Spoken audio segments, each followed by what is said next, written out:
Xanım Katton kimlərə minnətdarlıq edib? 2013-cü ildə 28 yaşlı Eleanor Kattonun Ulduzlar romanı Booker mükafatına layiq görüldü. Roman eyni zamanda 2 rekord vurdu. Ulduzlar mükafatın tarixində ən iri həcmli əsər oldu, müəllif isə ən gənc laureat. Mən bu romanı rus dilinə tərcümədə məmnuniyyətlə oxumuşam. Doğrudan da olduqca maraqlı əsərdir. Bu yazıda mən kitabın sonundakı minnətdarlıqlar bölümündən bəhs edəcəyəm.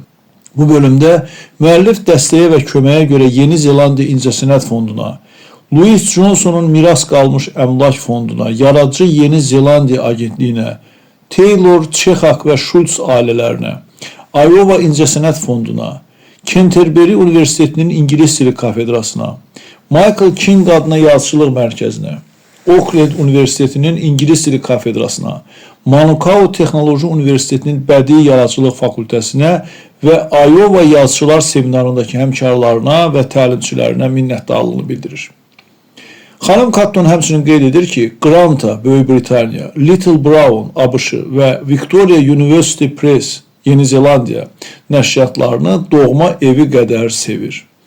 Ulduzların müəllifi elə buradaca onlarla ad çəkir və etiraf edir ki, roman xeyli dərəcədə adı çəkilən insanlarla etdiyi söhbətlər sayəsində ərsəyə gəlib. Bir sözlə, Eleanor Kattonun böyük uğur qazanması tək əldən səsin çıxmağının mümkünsüzlüyü ilə bağlı köhnə həqiqətin növbəti dəfə təsdiqləyir. Əlbəttə, müəllifin xüsusi istedada malik olması da əsla şübhə doğura bilməz. Bəs bizdə durum necədir?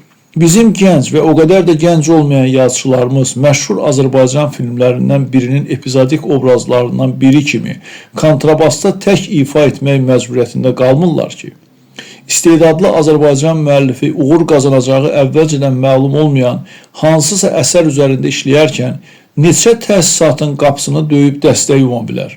Ümumiyyətlə belə bir təcrübə varmı? Bəlkə əksər hallarda bizim müəllif qarşılaşdığı problemləri tək başına həll etməli olur. Ola bilsin, bu səbəbdən dünya miqyaslı uğurlarımızın sayı lazım ola biləcəyindən xeyli azdır. Bilmirəm. Doğrudur, Mədəniyyət Nazirliyinin Kitab Sənayesi Şöbəsinin müdiri Vasif Qurbanzadə ötən ilin dekabrında APA-ya verdiyi geniş müsahibədə yeni müəlliflər yaratmalı olduqlarını vurğulayıb və qeyd edib ki, Azərbaycanda kifayət qədər ciddi əsər yazmış müəllif axtarır.